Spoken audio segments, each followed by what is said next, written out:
Vishnu Vidhyapit Vishwavidyalaya, Indore, welcome you all to the third panel discussion of a two-day conference, Udgam 2022, organized on the theme of emerging perspectives in social sciences, opportunities and challenges. It gives me immense pleasure to welcome our eminent speakers for today's panel discussion, Dr. G. Srinivas Reddy, former professor, Kakatiya University, Warangal, and Dr. Sanjeev Kumar Mahajan, professor, Himachal Pradesh University, Shimla. I welcome Dr. T.K. Mandal, session chair of the session. We are really honored with the presence of our speakers today, and I feel privileged to introduce them to you all. Our first panelist of the day is Professor Sanjeev Kumar Mahajan. He's a very erudite and well-known personality in the field of public administration. He's currently working as professor in Himachal Pradesh University, Shimla. He has 30 years of expertise as teacher. He is a well-known author with a large number of books under his belt. He has reached an extensive experience of research. He has taken more than 40 papers to his credit. He has been awarded numerous fellowships. He has been a fellow under the Indo-Hungary Cultural Exchange Program. He has been holding many administrative positions in various organizations and universities. Thank you so much, sir, for accepting our invitation and being part of this session. We welcome you, sir. Now, I would like to introduce the session chair of this session, Dr. T.K. Mandal. Dr. T.K. Mandal is currently a professor in management at Sri Vishnu Vidhyapit Vishwavidyalaya, Indore. He is the coordinator for the Institute of Commerce and also heads the Center of Excellence in Happiness Studies at SVVV. His earlier stints include the position of Vice President in JK Paper, New Delhi, Assistant Vice President with Aditya Birla Group, a faculty member at NITI, Mumbai. Dr. Mandal is an alumnus of Indian Institute of Technology, Kharagpur, India, with a BTech honors and MTech in Industrial Management. He obtained a doctorate from National Institute of Industrial Engineering, Mumbai. Dr. Mandal has published several papers in reputed journals. He was also a panel member of Business Schools ranking by Business and Economy, a certified executive coach by Ericsson Coaching International. Dr. Mandal is also certified by Thomas International for their psychometric assessment. He is a recipient of Indira Super Achiever Award, 100 Most Talented Global HR Leaders of 2015 by CHRO Asia, 100 Top HR Minds in India in 2018 by World HRD Congress, and the list is really very long. Now, I hand over this session to the session chair, Dr. T.K. Mandal. Thank you very much, Shital. Thank you. And I'm happy that we started almost in time, just a minute's delay. It's a privilege for me to be here, and particularly among the eminent speakers in Professor Sanjeev Mahajan and Professor Srinivas Reddy, the two distinguished persons who have made their mark in academics. I once again feel that I'm really honored. I'll not call myself a session chair, but among one of them in this particular session. We have a few participants. I think some more will be joining in course of time as we progress. But nevertheless, we'll go ahead with the session. But prior to that, let me clarify that by education, I'm not a social scientist. Having said that, we all know that social science today, as it is known, is also a branch of, is being considered as a branch of science. And it's a branch of science along with several other branches of science. So that's a great thing that have happened over the years, moving from the traditional sociology concept to being a science. If you go through Wikipedia, I mean, these are all very novice things for the distinguished speakers and some of our faculty members. But then for others, if we go through the Wikipedia definition, social science deals with study of societies and also the relationship among individuals in the societies. Now that has been, to my mind, the traditional definition. Over the years, it has started encompassing several other disciplines, including anthropology, archaeology, economics, linguistics, communication, political science, and the latest is management science. In fact, management science is also considered to be a close twin of social sciences. So to that extent, I think I don't feel alienated, or I don't feel myself far away from social sciences and being in this particular conference, being part of this particular conference. So compliments to the organizers, my colleagues who have done it with great success. We had a day's proceedings already gone. That was yesterday. Coming to the theme of the conference, which is emerging perspectives in social sciences, opportunities and challenges. I think the background that I gave, throws enough light on what are the emerging perspectives, and it doesn't limit to the subjects or the areas or fields or disciplines which I just mentioned. In this respect, I'll quote or mention a particular research which I stumbled upon, a few days back, sometime back, in fact, maybe a month or two back, which was related to intellectual property. Okay, intellectual property is what we know very well. And intellectual property refers to the creations of mind, and these minds belong to people. Animals cannot create intellectual properties, and this include things like movies, brands, several creations, inventions, formula, and so on and so forth. The list goes on, and these are all creations of mind, as I said. Intellectual property right deals with the rights over these creations of people or a group of people. Now, the thing that I was mentioning you, the particular research work that I just came across, it deals with intellectual properties belonging to the Aboriginals. This was an Australian researcher named Stephanie Parkin from QUT, Queensland University of Queensland University, and her work is on future of trade. So she was talking about business in the future, but focusing on the intellectual works done by the Aboriginals, the original residents of land. It struck me because we find it, everywhere in our country as well, and we see that this style of their work, the art and craft produced by Aboriginals, and in our country we call them tribals, in various souvenir markets. In fact, we see a mimicry of their works in the souvenir market, which are not authentic, inauthentic works of such tribals.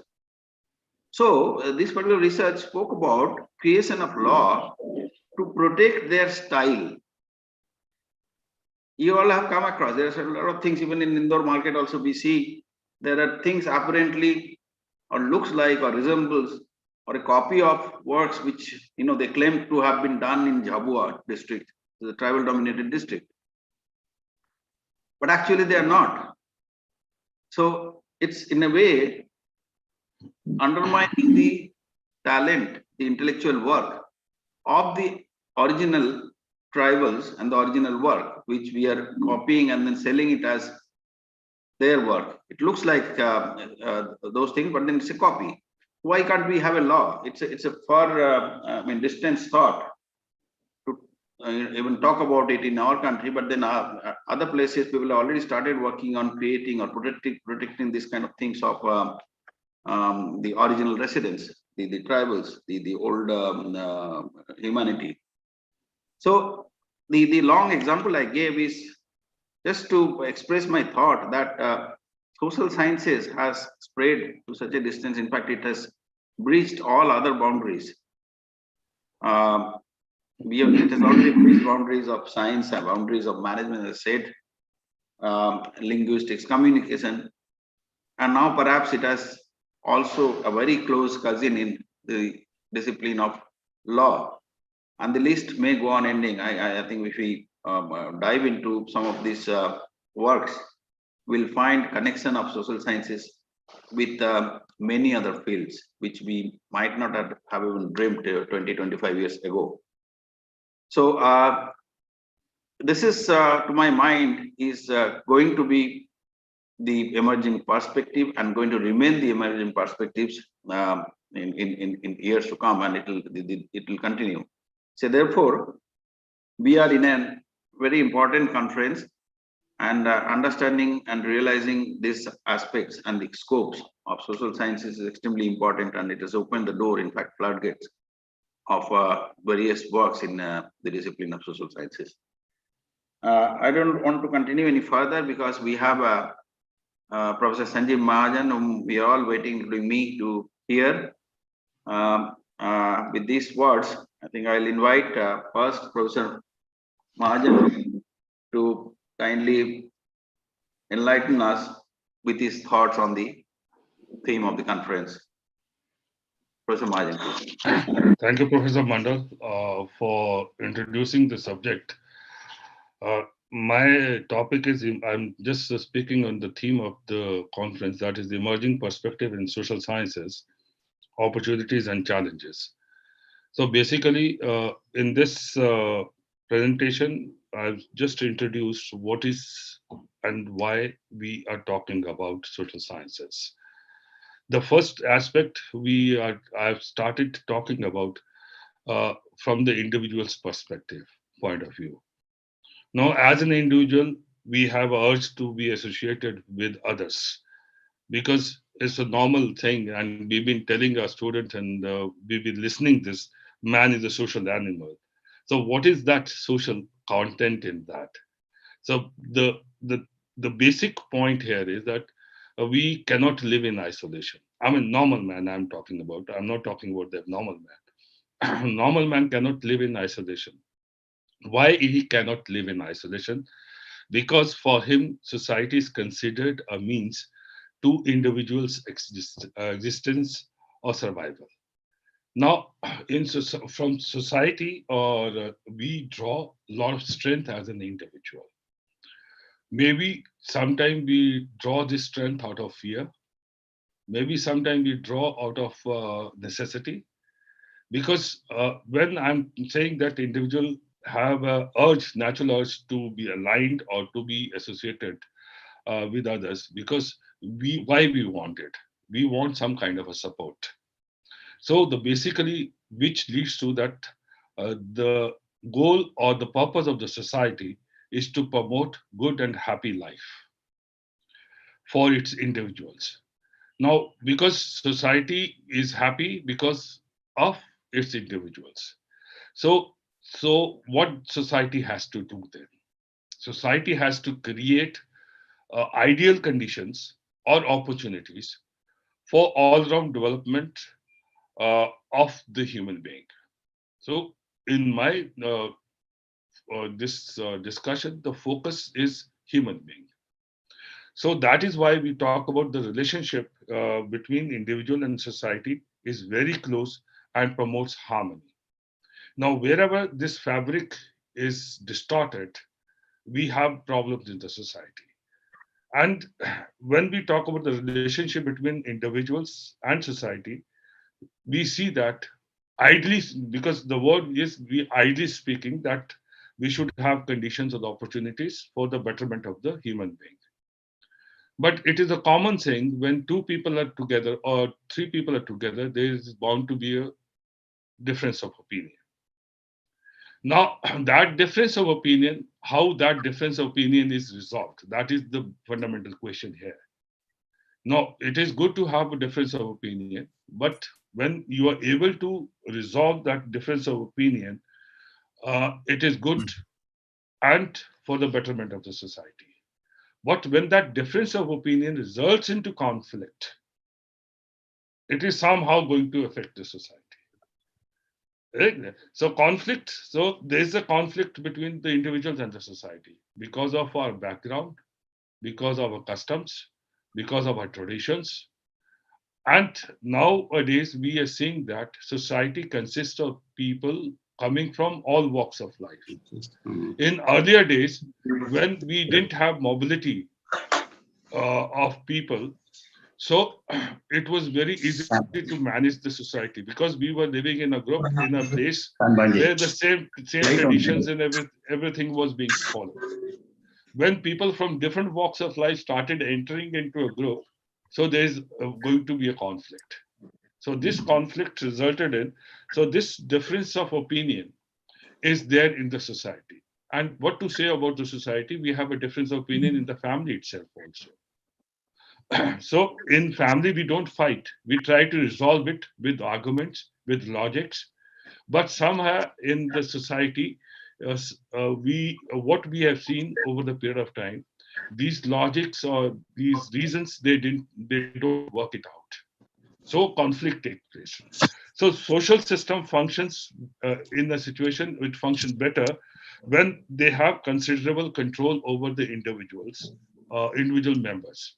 Society which can control its members, you will find it is a peaceful coexistence of people, and society is better.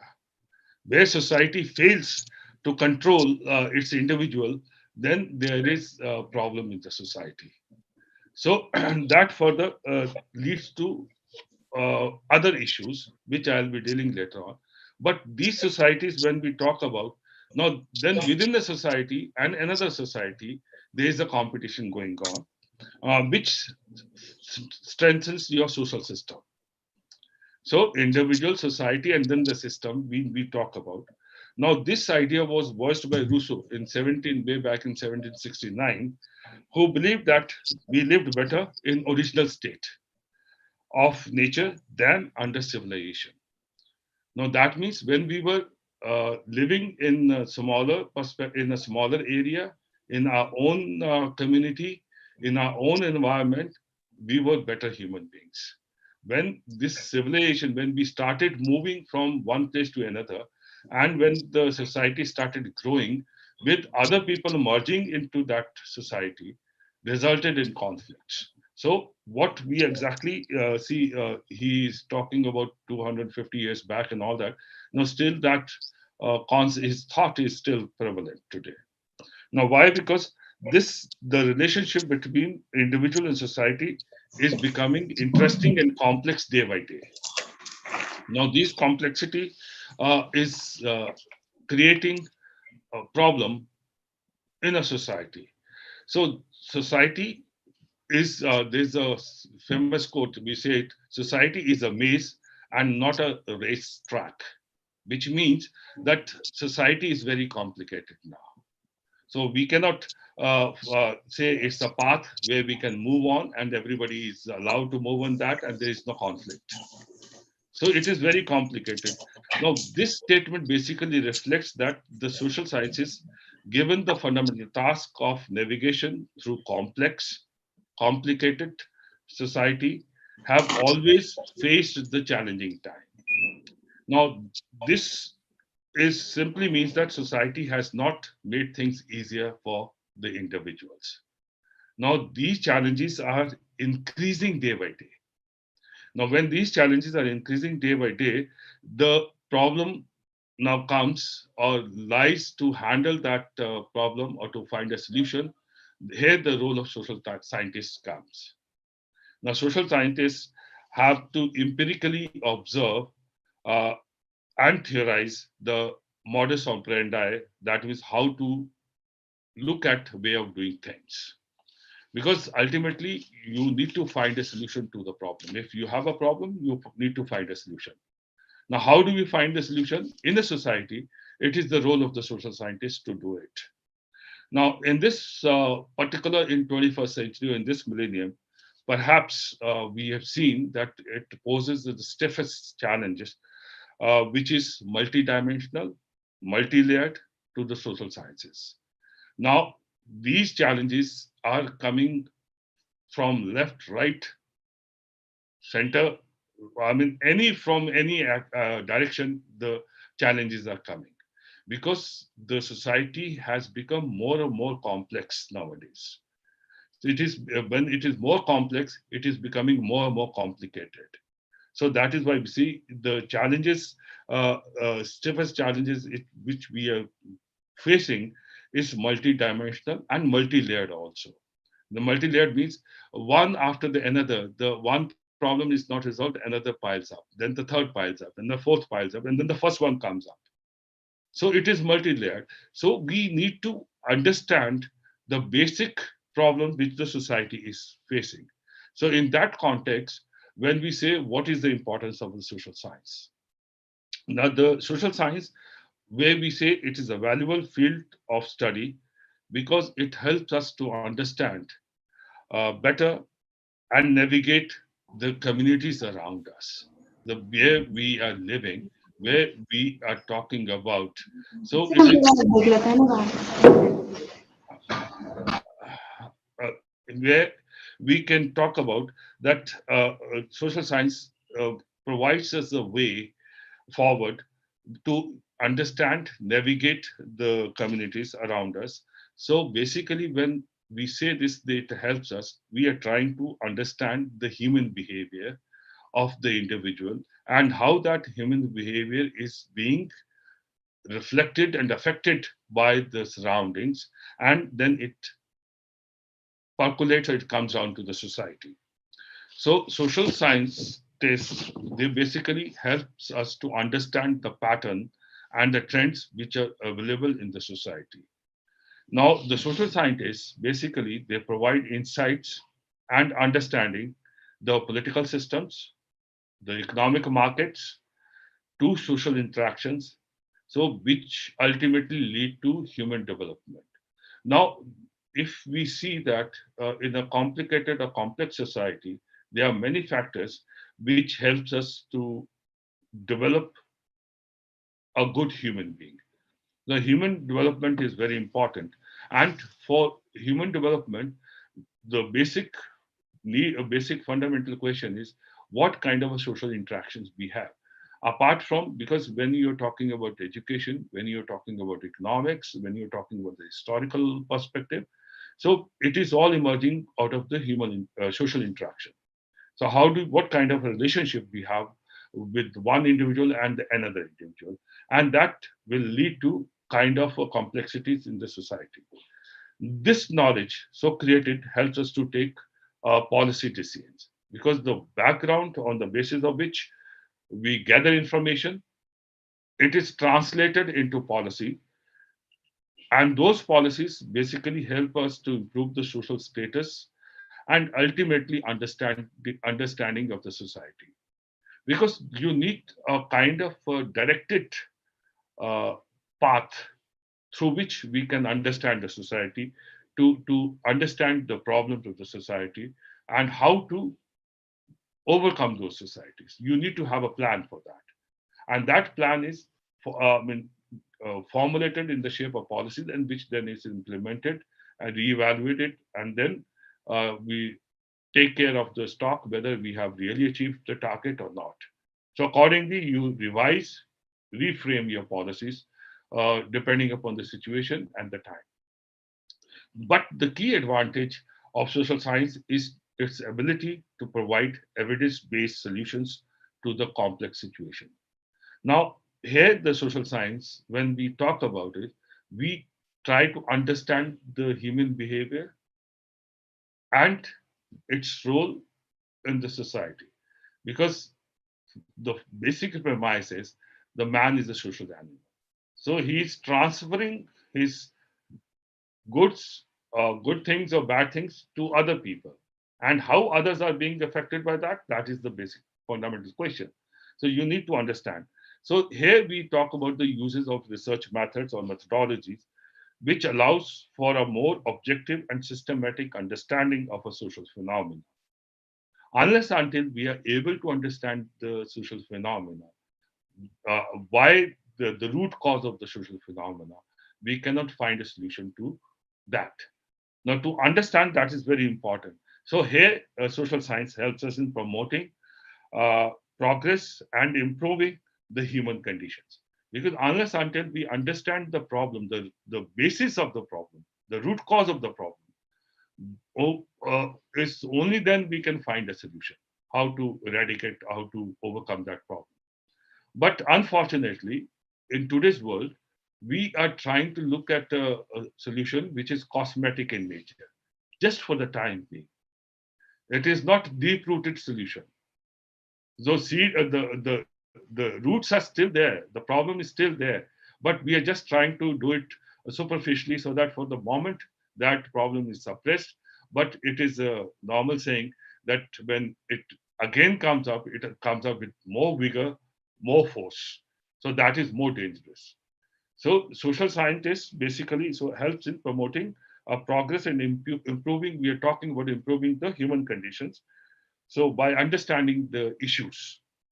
So in this basic question, for example, you talk about inequality, you talk about poverty, you talk about discrimination in the society, and these are the few underlying causes. I may say these are few because these are primarily important, but there are other issues also, economic issues also, political issues also, but these are the underlying issues. So the knowledge so created is used to develop effective interventions and policies to address issues to improve the lives of the individuals and the communities. Therefore, the utility or the importance of the social science lies in its ability to provide deeper understanding of human behavior and society. Unless until we talk about human behavior, study this thing, so it is not possible to address the solution. So in this context, so social sciences appears to be a key discipline dealing with the aspect of societies, relationships among groups of people within the community. So basically, you talk about the branches Professor Mandal has also talked about. So we are talking about anthropology, we are talking about economics, we are talking about political science, psychology, and sociology. Now, these are the basic uh, branches with the help of which we are trying to understand the society. Now, these are basic. But as you said, the management science has been added, or the law is also taking place. No, they are supplementing these basic branches. So basically, all these. So when we talk about the anthropology, we are trying to find out the root cause of it. So the economics, we are trying to find out the back. I mean, the back economics behind it. Why did it happen? So sociologically, society, and the psychology, the bent of mind of the individual. All these are basic branches which the social scientists are looking at into and looking the problem from their perspective. And add-on is like as we progress, management. Even sometimes now we have started finding making use of statistical tools to highlight the outcome of the problem, like we are talking about SPSS and all those things. So we are using those tools so that we can come out with more authentic uh, uh, uh, information to deal with that situation. Because ultimately, if we are studying with the human behavior, you cannot read it in a small, limited period of time. So for that, that is the basic problem with the social sciences, because the emergence is not very quick. And when we talk about the opportunities, now we talk about the social sciences research is critical for understanding and addressing the issues facing the society. Now, as I said, equality, poverty, discrimination, and so on. Now, if you see the uh, beginning of the 21st century, now these social sciences have taken a back seat. It was basically taken over by the pure sciences, where we talk about 2 plus 2 is 4, and everybody understands it's 2 plus 2, 4, and it is implemented. So we didn't give much attention to society. And if you compare these last 2 decades, uh, maybe the last decade of the 20th century also. So in these 2, 3 decades, you see the society has become a very complex society. All problems have complicated in these 20, 30 years. One of the basic reasons to my mind is that social science had taken a back seat because it was not given much of importance. And you will see why this physical, the stress was on the physical sciences such, because it could provide precise, accurate results as compared to social sciences.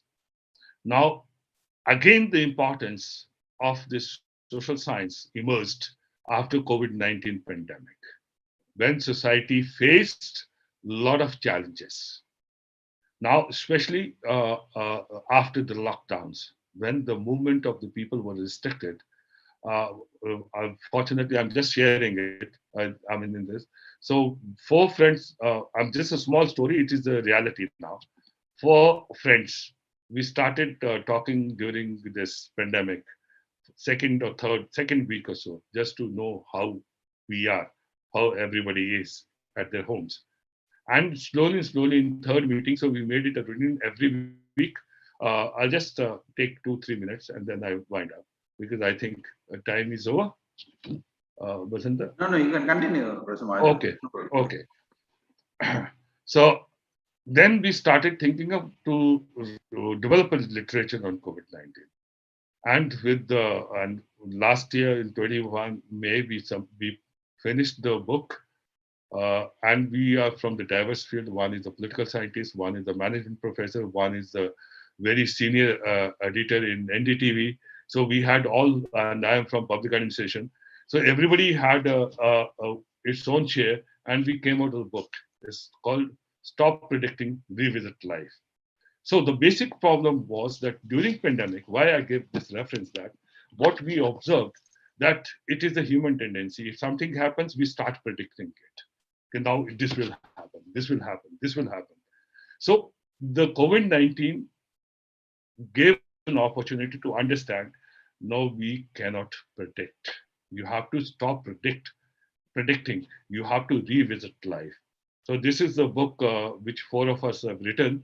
It is published internationally by Bloomsbury, and it was released in India in May this year. If you happen to get a chance, do get how the society had was affected by different concept or different problems. Like we faced migration, we faced healthcare, there was a communication crisis, there was a food problem, very clear, and there was a lack of health infrastructure. Then we talk about India being a federal state, how this there were fissures in the federalistic structure, where state wanted in one direction, center wanted in another direction. So there are not many issues which this society faced. Ultimately, it came on to the society. So again, now after pandemic or during pandemic, now we see that the social sciences again has started emerging on top, because now we still we don't know what are the side effects of COVID-19. Now you see the China is still struggling. They are still going for lockdowns in the huge in one of their cities. So why this is happening? And there is I mean news from WHO, and during this winter again this COVID-19 may surge. Like in US, there's a new virus which is a combination of different viruses. COVID-19 has emerged. I think it is called RSV or something like that. I'm not very sure about it, which is considered to be more deadlier than COVID-19, because the virus will mutate. If you develop a vaccine for it, it will be resistant to it. It will take a new shape. So new virus will emerge. So all this led to what? These are the challenges in the social sciences. Now these challenges, so during this COVID-19 pandemic, this, the whole social fabric got disintegrated. the frequent lockdowns, it changed the human behavior. When it changed the human behavior, the social structure uh, is, you can say, now is loosening up. It has lost its fabric. It is loosely knit society now because everybody is facing challenges and trying to cope up with individually rather than as a group or as a society. Now, this movement, which restricted people from meeting from each other, sharing your points of view, they uh, here the social scientists have to rethink this. They have started rethinking their strategies to carry out research in understanding the issues affecting the human beings. But the challenges which emerge out of it, I'll just mention the point and then I'll just close it down. The basic challenges which a researcher is feeling in the field of public administration is basically ethics, because ethics is very important here. Now, the whole controversy of COVID 19 started, and people still don't believe that it started from China. Somebody says from it's a lab generated, or somebody says from birds or whatever it is. So ethically, we are uh, uh, nowhere. We don't believe in ethics. Very clear. We want to overcome the problem, uh, individual, our problem, and we don't bother about what is happening to the other person out of that. So that is one. Ethics is very important because here we are not talking about the privacy of the individuals. We are just worried about ourselves. Your personal bias against one community and another community. That is another reason which the social scientists are facing. So on that basis, we talk about the generalization. The scope of research is small, so it is very difficult to generalize it. Because when we are studying a particular area, so we are limiting our research to that particular area or community or that group. So how that group, the outcome of that research can be applied to rest of the society or the rest of the groups. That is the biggest challenge. So generalization, it becomes very difficult. Because of this, you can generalize it. What is happening in US, we cannot apply it in India. What is happening in India, so we need to find a localized answers. Based on our situation, based on our resources, we have to find the resources and solutions which can deal with our local problems. Then strict adherence. We don't follow the uh, research methods and protocols very carefully.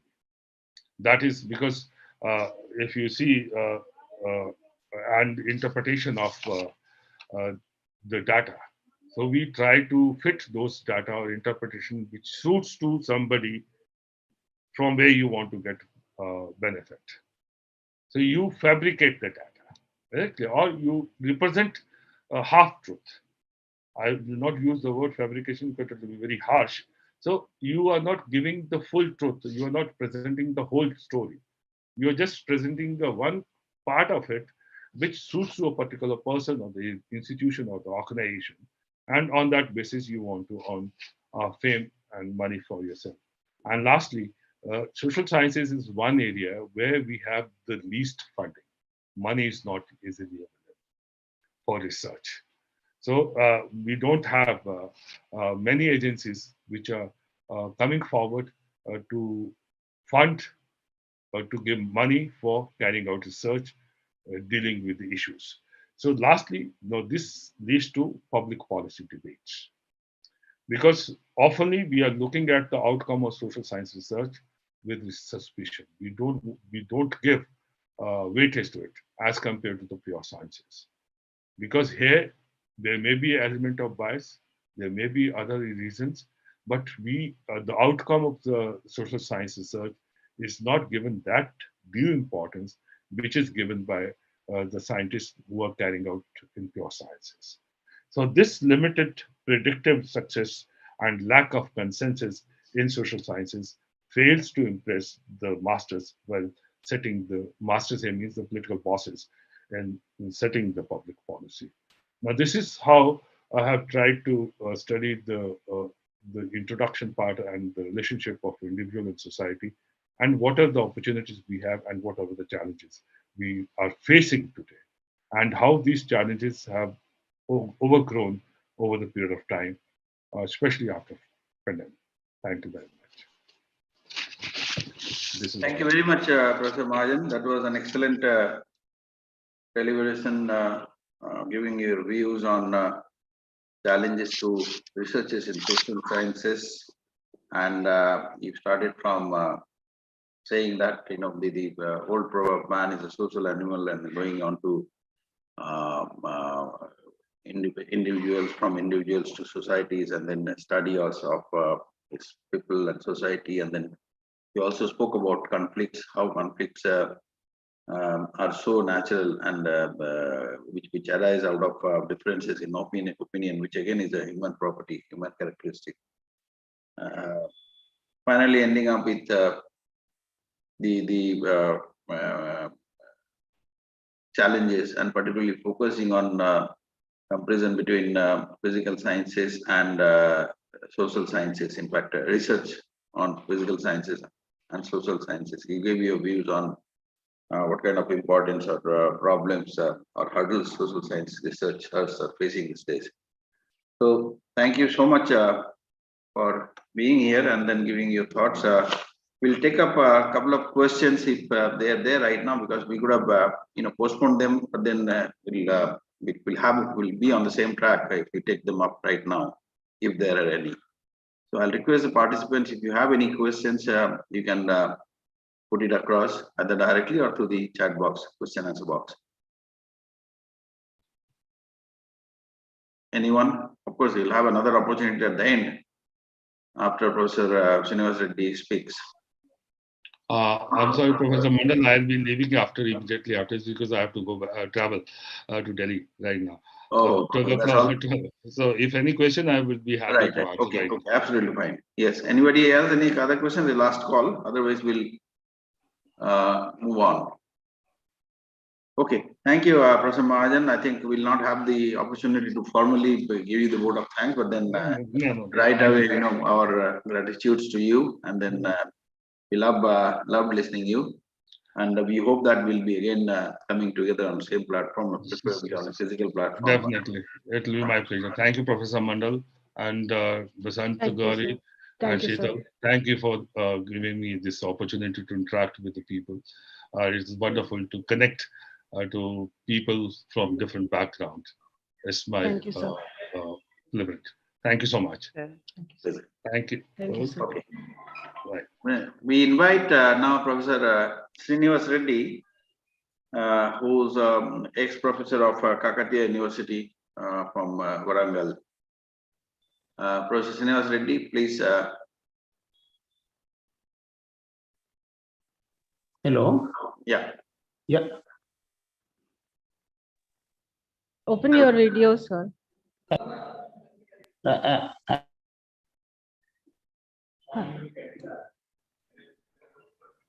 You can start your camera, Professor Srinivas.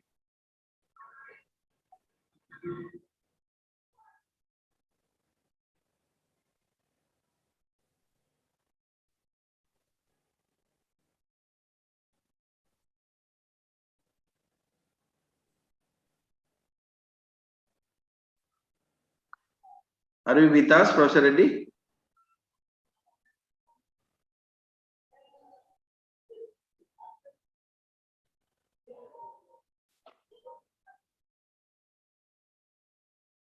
Is Vasant Gauri getting?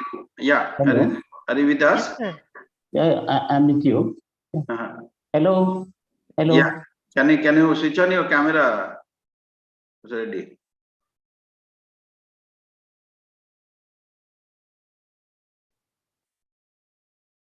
Hello.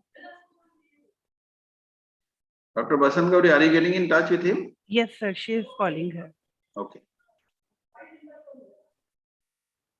Welcome, madam.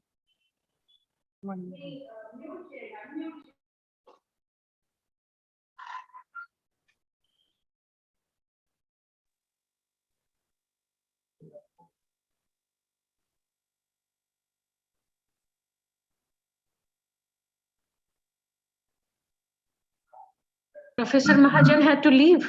Yeah, he had to go to Delhi right away. Camera. Hello. Yeah, Professor Reddy. Yeah, We yeah. can hear, Dr. we can hear you, Yeah, yeah. Welcome. but we can't see you. No problem. I'm trying to, make my presence visible, but I'm failing. Some technical problem. Okay, you can keep trying. Meanwhile, you can start your deliberation, Professor Reddy. Yeah, please. Yeah. Hello. Hello. Hello. Yes, sir, you are audible here. I'm audible, Dr. Yes. Sheetal Jain? Yes, sir, you are audible here. Okay.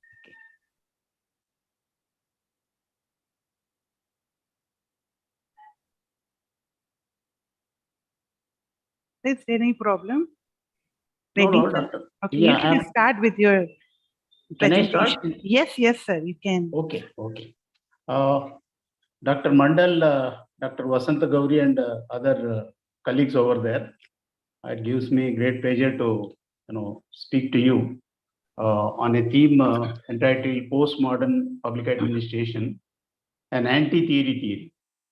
I'm basically a student of public administration, reading literature on public administration and the kind of taxonomy of the literature, which is normally into the classical, neoclassical, modern, etc. Perhaps there is an alternative to this kind of schema, this kind of taxonomy, and that is pre-modern, modern, and postmodern. So taking that as the starting point, I have tried to look into the various I have tried to look into the various postmodern theories of public administration, arguably postmodern. I'm not saying that this very theme of postmodernity is contentious. I'm not throwing the whole weight with that, but just I made an attempt to locate what could be the theories of public administration that fit into the postmodern mold. This is the theme of the lecture. The first part of the lecture is about what is modernity and how does it contrast with postmodernity.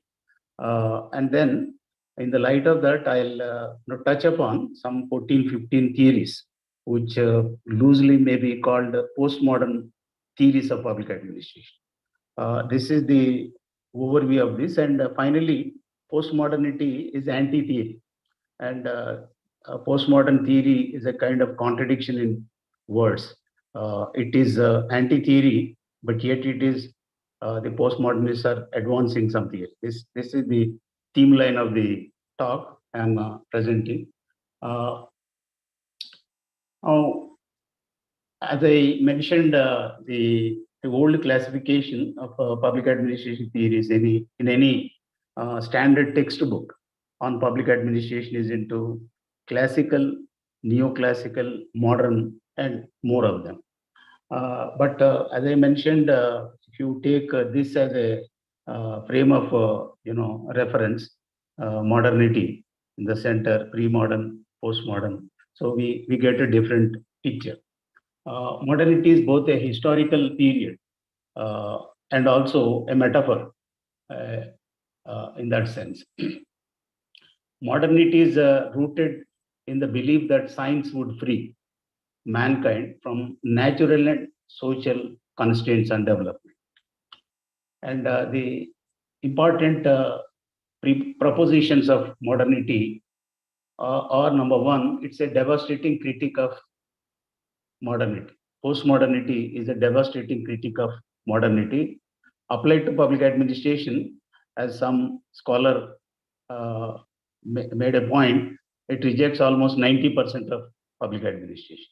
The centrality of bureaucracy, the neutrality of the bureaucracy, the nation state as a frame of reference, all these are givens of public administration, and these are all disputed. It is rather nihilistic, and in the sense it disputes with most of the things that are taken as givens of public administration. Now I have tried to develop a table. I guess my time is 30 minutes. Should I get it Yes, sir. It's 25 minutes. 25 minutes around. more? Yes, sir. Let me just Yes. limit myself to that. Yes. Now I've developed a table which tries to, this is borrowed from a book Fox and Miller have written about discourse theory, which is basically postmodern theory of public administration. Slight adaptation I've made, and it goes like this. The architecture of modernity is functional. In contrast to this, postmodernity is eclectical and referential. The mode of production of modernity is mass assembly and factory is the seat of production, whereas postmodernity is hinged on post-industrial and information related. Organization of modern public administration is centrality to Weberian bureaucracy, whereas in postmodern public administration, the central construct is adhocracy and devolution. The sociology of the modernity is nuclear family, whereas the postmodernity bases itself on fragmented households. The philosophy of science of modernity is integrated. So it's a grand theory. And whereas the postmodernity talks about decentered self. The search in modernity is search for universals, one grand theory, one theory to explain out everything.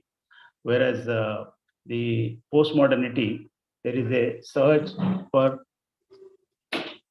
there is methodological anarchy, interpretativism, and ideography. The psychology of modernity is search for universals, whereas the psychology of the postmodernity is centered on anti-foundationalism. The ethics of modernity is utilitarian, whereas the postmodernity is rooted in situational ethics. The media that was the dominant one in the modernity was print linearity. Now the postmodernity is a multi-channel surfing and lots of sources of information and fleeting between one source and other. So postmodern person is trying to make sense of the world. The dominant generation of the modern generation is Gen X, whereas the dominant generation of postmodernity Gen Y.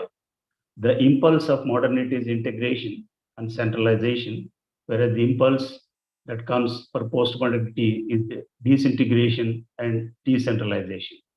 The modernity believes in meta narratives, grand texts, whereas postmodernity believes in disparate texts on the belief that nothing, one theory, one text cannot explain the complex reality of the world. The culture of the modernity is melting pot. All cultures getting melted into one grand culture, whereas the postmodernity believes in the coexistence of different cultures, and it is represented as salad. The dominant thinker of modernity has been Newton and his certainty principle, whereas the dominant influence over the postmodernity is Heisenberg, his uncertainty principle and quantum theory. Now I come to postmodernity as far as public administration is concerned. There are two things. One is the critique of the old public administration. The second is alternative theorization. I'll cover these two dimensions. The postmodern public administration is anti-positivist, and thus it frontally attacks the validity of behavioral public administration, behavioral sciences, which is based on evidence and all that. And the public administration of the traditional, I would use the word TPA, traditional public administration, believes that organization is neutral from maybe Immanuel Kant's, though administrators are universal class. And but the postmodernity doesn't believe in this. The postmodernity views technocentrism, giving so much of importance to technology as evil, and it views technology as dehumanizing, and it rejects bureaucracy as a central frame of reference. And much of the public administration hovers around this bureaucracy, the construct of bureaucracy, and the postmodern public administration criticizes, rejects the validity of bureaucracy as an ideal model universal man. And there are ever so many problems with bureaucracy, and more important is it leads to goal displacement. The postmodernity also assumes cooperation, consensus, and democratic administration as necessary for organizational effectiveness, rather than coercion or direction and centralism. Postmodern public administration is against the fragmented social science, the division of subjects into so many autonomous disciplines, and where because of which you don't get an integrated picture of the human person or the society. And it is rooted in philosophy. Basically, I think that the good, departure of postmodernity is that the public administration theory has been nut and bolts theory, if I put it little harshly, as some critics would point out. But it is taking public administration into the field of philosophy, which talks about ultimate ends and grand things and all. And it rejects public administration, TPA, traditional public administration, as narrowly conceived and untenable. Now, in the light of this critique, as we have seen, it's an antithesis of positivism, and it disputes objective social science.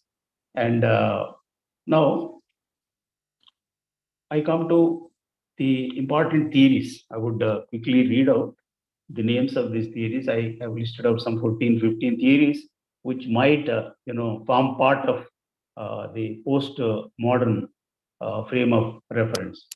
It all starts, those scholars who are familiar with the discipline of public administration, they know new public administration as a big challenge.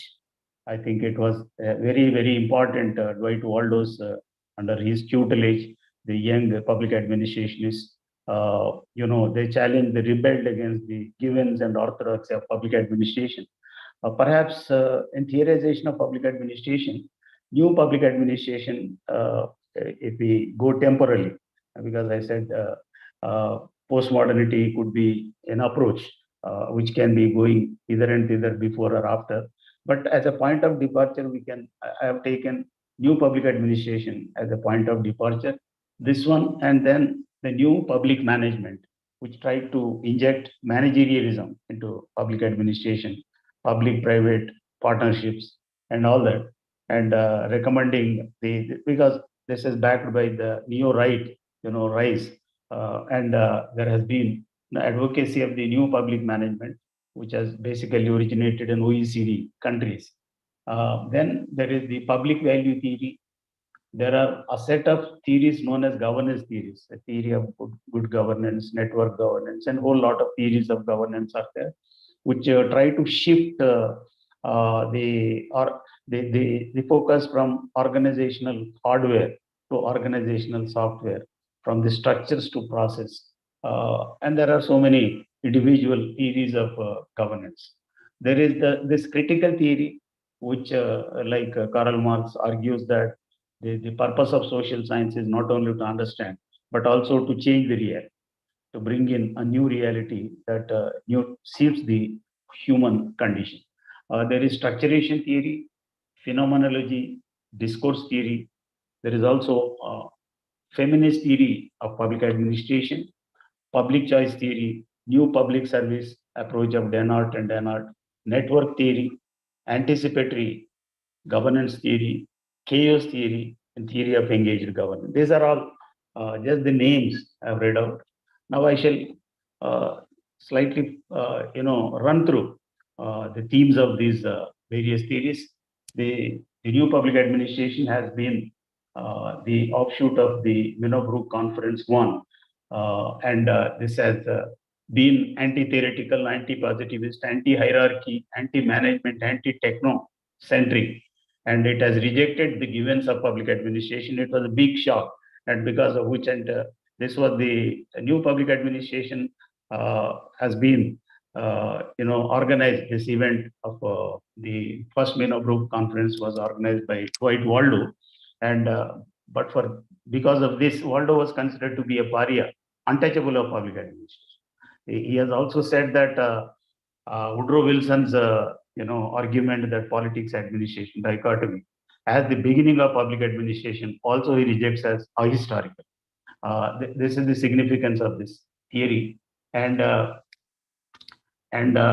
now we go to new public management. It emerged in 1980s, partly as a product of Minnow Group Conference 2, three conferences which are significant for public administration. The second one has part contributed to the emergence of new public management. And this second Minnow Group conference was chaired by one George Frederickson. This theory gives primacy to competition and advocates delayering, downsizing, and borrowing of private sector management practices by the public sector as a way out.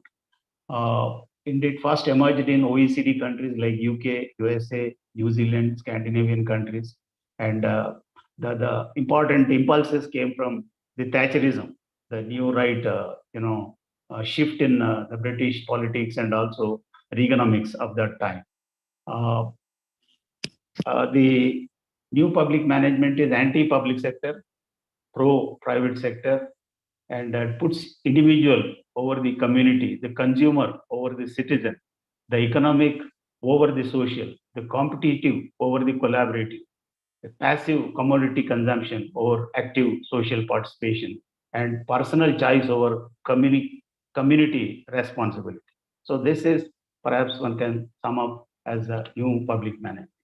There is this public value theory, which is essentially a new neoliberal theory. It seeks to reconcile and balance contradictory approaches to public administration.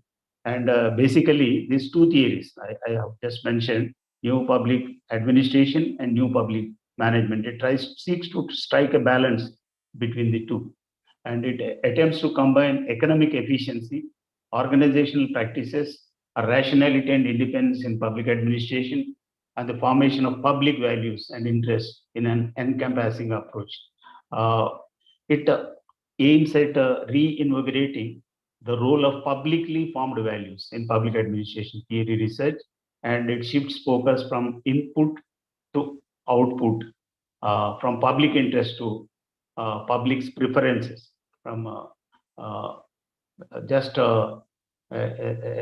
public interest to public's preferences, rather than the interest as defined or maybe mentioned, understood by the administrators. Public value theory is touted as applicable to all organizations relating to state, market, and civil society. I think the focus of public value theory is broader. It's not merely confined to the public sector, not to the government sector, not to the government itself. It tries to give attention to all the three: state, market, and civil society. There is the critical theory, as I just have mentioned. It seeks to critique and change society as a whole. The purpose of critical theory is that this is Max Horkheimer first defined critical theory in 1937 in his essay Traditional and Critical Theory as a social theory oriented toward continuing and changing society as a whole, in contrast to traditional theory oriented only towards understanding or explaining. So the critical theory shifts the focus from understanding, explaining to changing the society, interpreting and changing society. It is rooted in Western neo-Marxist Frankfurt School that developed in Germany. And normally, I am tempted to make a comparison if it is permitted. I would see Harvard and Frankfurt are two juxtaposed kind of orientations to understanding the organizational reality or the organization man. This theory, critical theory, advocates debureaucratization and democratization of organizational life based on the free flow of information. It also advocates self-reflection and self-criticism. by members of the bureaucracy to improve the organization life. Conformism, as against the conformism of the old bureaucracy, old public administration, it is criticism of the self and others leads to a better understanding of the public interest or public preference and serving the public weal. We have structuration theory, which gives one important aspect of this is that in the analysis of organizations or public life, there should be equal importance to both structure and the agents, both to the objective and subjective aspects of without giving primacy to either. So it's not the subject that is important nor the object that is important. Both are given equal importance. It is proposed by a British sociologist, primarily Anthony Giddens, who drew from Peter Berger and Thomas Luckman's social construction of reality. Giddens argues that social institutions such as organizations are grounded in social processes, societal processes, and the limitations of social structure constrains our actions also. And according to structuration theory, bureaucracy is a structuration of recursive practices. Bureaucracy is not some walled structure. Bureaucracy is not the hierarchy. Bureaucracy is not the functional division. It's not the span of control and all that. It is a set of recursive practices that repeat over time in a rule-like fashion. That is the essence of bureaucracy. It is a conglomerate of habits and patterns of social practices that recur in rule-like fashion. Though the theory has received much criticism, it remains one of the important, foundations of contemporary sociological theory. We have phenomenology, which literally means a philosophy of experience. You have to get to reality out of your experience. It is giving more importance to subjective aspects. You base yourself on the experience. The origins of this are traced to German philosopher Edmund Husserl's work, and it views pure experience as the basis of knowledge. And phenomenologists emphasize subjectivity as against the objectivity of the behaviors. So this is a point of contrast between behavioral social science, behavioral public administration, and postmodern public administration. Postmodern public administration emphasizes on subjectivity, following from phenomenology of public administration, rather than objectivity of the behavioral social science. There is the discourse theory articulated by Charles Fox and Q.T. Miller. This is from a book, Postmodern Public Administration Toward Discourse, published in 1995. It views discourse not a walled structure as public administration.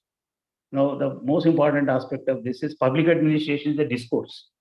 It's a kind of debate.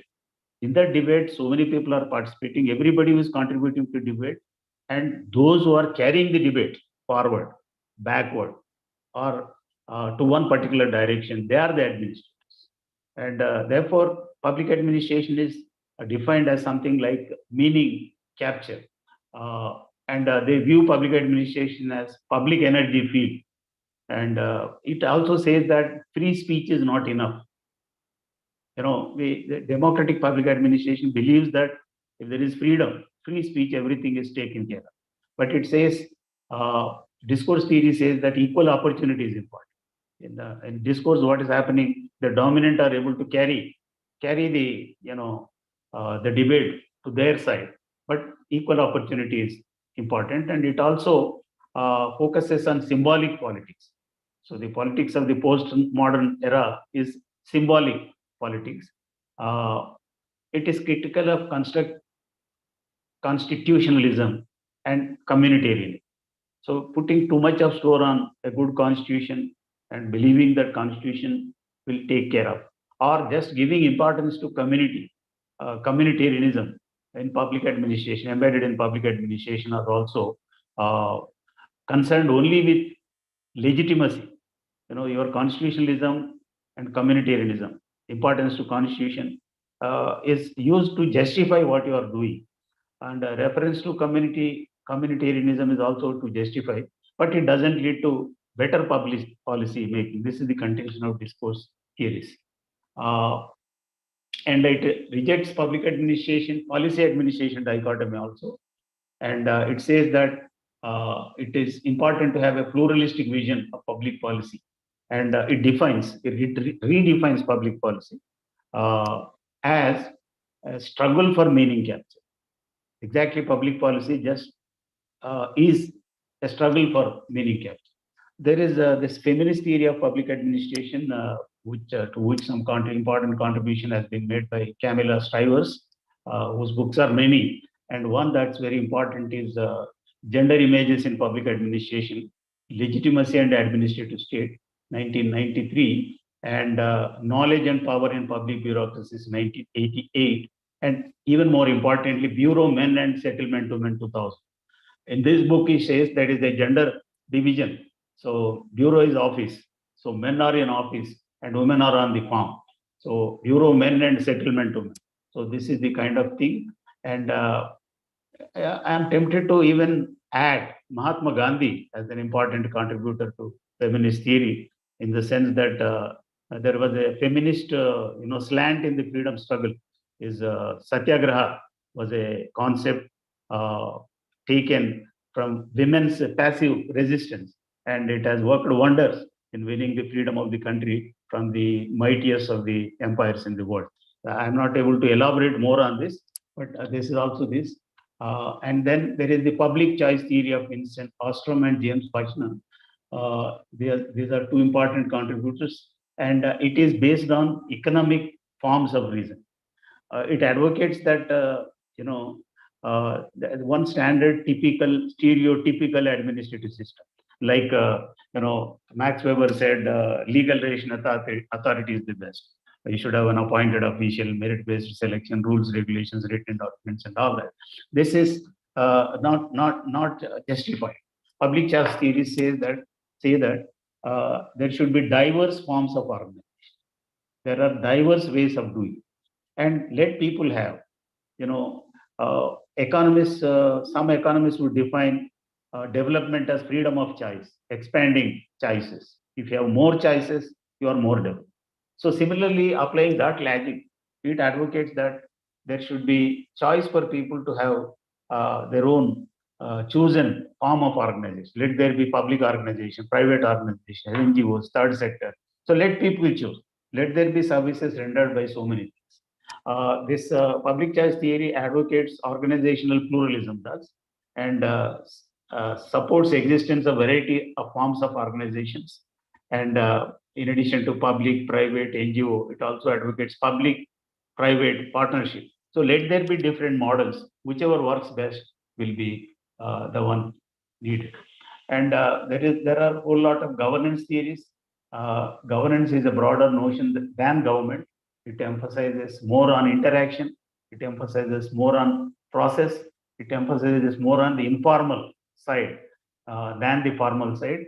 And there are multiple meanings of this term, and there are multiple theories also. We have, evolution. I'll just run through. There is a concept of evolutionary governance. It's a theoretical framework analyzing and explaining governance and its evolution. There is this good governance, about which much is known. It's a World Bank touted, philosophy, sometimes reduced to an abbreviation: smart, simple, moral, accountable, responsive, transparent governance. There is e-governance. E-governance is coming in a big way, and network governance. E-governance also, we can generally get the meaning out of this without much effort. But let me focus on network governance. It consists of new shape of government based upon organization and infrastructure of social and media networks, increasingly tied together by information and communication technology. So now network governance is a kind of horizontal governance that gives importance to the communication and inter-organizational networking. And some people jokingly say these days, what's more important is not work but network. So if you have network, you have strength, and networks are in the playing large nowadays. The next important area is new public service approach of Denot and Denot. It's a normative model of public administration, and the most important thing is that it is based on democratic theory and its views. Very, very importantly, the job of administrators is to deliver democracy. So this is a very novel way of goal setting for public administration. The public administrator's job is to deliver democracy rather than deliver the sheep or goat or the milk or construct roads or traffic. The basic idea in this theory is that the administrators should view themselves as deliverers of democracy to people, citizens, than anything else. Now there is a theory of anticipatory governance, deals with predictive analytics, data analytics. I think data analytics is in a big way. I'm currently working for a business school. Data analytics is everywhere, from analysis of the data, large data, voluminous data. You can discern some trends, and based on that, I think in some of the companies, business companies, they could predict which particular guy is going to leave the organization next. So it has come close to prediction, 95% prediction. So this predictive analytics is used in public administration, and this is the result is anticipatory governance. Now there is also a theory called, very interesting theory called chaos theory. It is ascribed to Tom Peters, whose book has become very important.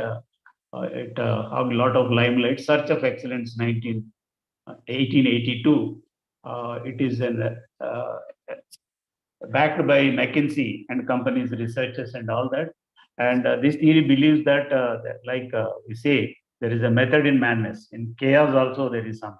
A very important example that is given is a tap, a faucet, water faucet that is leaking, will leak, and the leak is very erratic, apparently. But when it says that if you make a count of the, say, unlimited water is there above the tank, and water is dripping continuously over a long period of time, you can just see a pattern within that.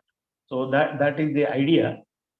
It describes nature at the smallest scale or level of atoms and subatoms, and it deals with something close to quantum theory, convertibility, matter and energy. I think this is at the smallest level there is a conversion between the two. There is also theory of engaged governance. The engaged governance is a strategy that links citizens more directly to the decision-making process of the state in order to enable them to influence public policies. The term is introduced by UN, Department of Economic and Social Affairs. And engaged governance is a strategy for mainstreaming, putting into the mainstream the citizens into the mainstream of the administration. It draws its strategy rationale from the democratic political paradigm, which emphasizes constitutional liberties and representative government, but seeks to deepen democracy through normative and regulative governance arrangements that are truly citizen-based and accountable. So engaging the public is considered as a sense of public administration. Now, just to summarize, I think if permitted another 5 minutes to wrap up, the study of various theories of public administration, I would say, is in conclusion, is incomplete without a mention of postmodernity, the postmodern critique of public administration, the alternative postmodern theorization of public administration. And postmodern public administration, as I mentioned, has two dimensions. You can use it even if you don't accept the postmodern theorization as valid. Now, this is helpful to look at the old theories from a new lens, that as a critique. So that way also it is useful. The postmodern public administration generally rejects the limiting assumptions of nation state. This is a very important thing. All theories of public administration have nation state as the frame of reference, and it rejects 90%. Charles Goodsell says that it rejects 90% of old public administration. What are the things rejected? Mainly bureaucracy centrality, value factor dichotomy, neutrality of public administration, validity of scientific management. Public administrators are a bureaucracy as a universal class, working for the welfare of everybody, and the need for the futility of the need for a single theory that tries to accommodate everything. Finally, the one closing remark I would make, this theory is rejecting 90% or almost literally the whole of old public administration. And the basic point of rejection is that it is anti-theory.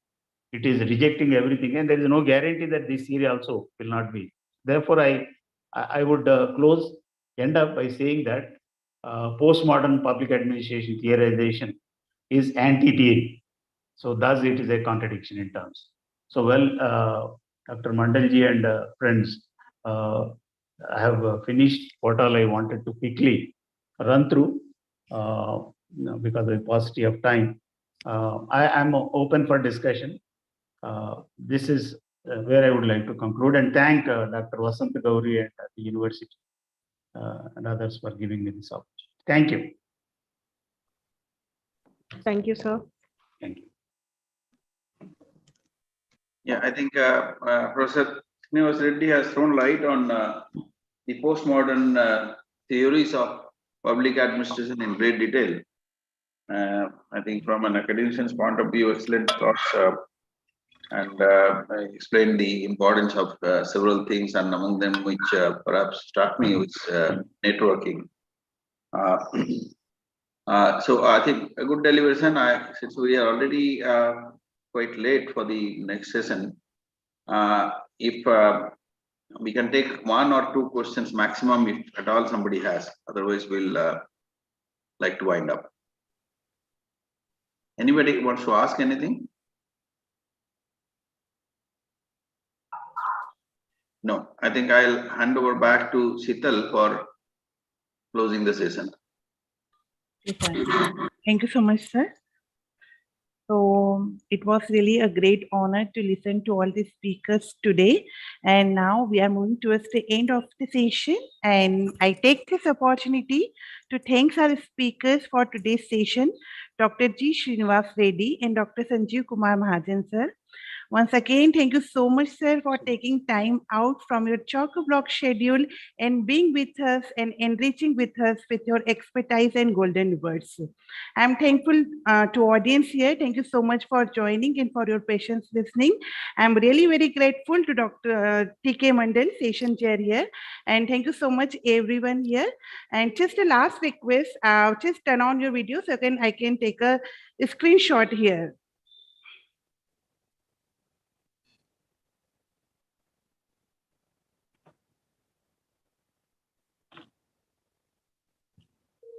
Okay, thank you so much. Thank you. Thank you. Thank you, sir. Thank you very much. Thank you, sir. Thank you, sir. Thank you.